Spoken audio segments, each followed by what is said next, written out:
watching out for you. This is Newswatch 12 at 6. For the first time ever, commercial horse racing is set to come to Grants Pass this fall. With Portland Meadows reportedly on the verge of being sold, Grants Pass Downs has positioned itself to carry this torch for the rest of the state, a relationship that will benefit both horse racing and Southern Oregon. For over 50 years, Grants Pass Downs has been the site of 4 weeks of non-commercial horse racing. That'll remain the case for the summer of 2019, with the added bonus of 14 commercial races in September and October. You really put yourself on the map. It makes us the focal point. The closure of Portland Meadows is imminent, which means the heart of Oregon horse racing is headed to Grants Pass. The bottom line is Grants Pass has a track. So with Portland Meadows going away, where can you best have a meet? And the best option in the state today for that commercial horse race meet to occur is Grants Pass. Travis Boersma is the founder of TMB Racing.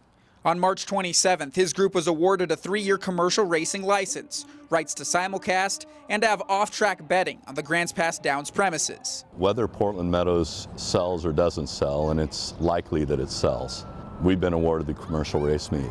And so this fall, there will be a commercial race meet here in Grants Pass, and that'll be the beginning of a 3-year term. It's another reason for people to get off 5 and to come to town. And while they're here, oh, by the way, why don't you go and have dinner in one of our great restaurants? Travis will work hand in hand with Rebecca Anderson and the Southern Oregon Horse Racing Association to make sure the track is up to standard by the fall. It's going to be a lot of hard work, and Anderson says her hamster wheel has been turned on high. I joke, I say, I feel like I joined the Star Wars resistance. Very few trying to do a lot with very little. Boersma says he's confident he can pull it off. Something that is pretty nostalgic. I think it's something that's pretty family friendly. It's part of our community, it's part of our history, and it's really part of the state. So, I just want to help where I can, and I think we're going to have a product that's better than it's ever been in the state of Oregon.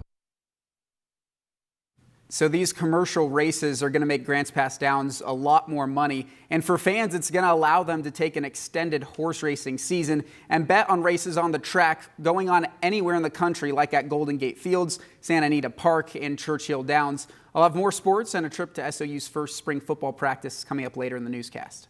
Now, from the Point S Tire and Auto Sports Desk, Newswatch 12 Sports with Jake Garcia. Spring ball for Southern Oregon football started today. The Raiders beginning a month of practices before the spring game on May 3rd. Now, this is the time of year it's not so much about declaring winners for position battles, but instead more focused on competition.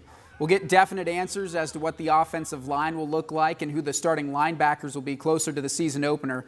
For now, live reps are what's important. There's more of a focus this year on that, as head coach Charlie Hall said the team is eager to get the thoughts of last year's 6-4 record out of its head. We look at, what happened last year and, the process from, year 1 to year 2. And, I guess you could look at it as an autopsy type of thing. What are the things that we did wrong? What can we do better? So I feel there's a sense of urgency, in the offseason, the way their players worked hard in the weight room, the way they conducted themselves, just how they were as students and characters, off the field. Here's a look at the storylines we'll be tracking as the spring unfolds. Position group with the biggest turnover, the offensive line. It's tasked with replacing all 5 starters. The Raiders also lose 2 of their best linebackers in school history in Devin Gage and Tyson Cooper. You also have running back, cornerback, and kicker, other positions to watch. But the best news is that they have a second-year starter at quarterback, Wyatt Hutchinson, locked in as SOU's QB1. We'll have even more from day 1 of SOU spring ball coming up tonight at 11. All right, it'll be here before we know it, but we got to get to those spring showers first. Yeah.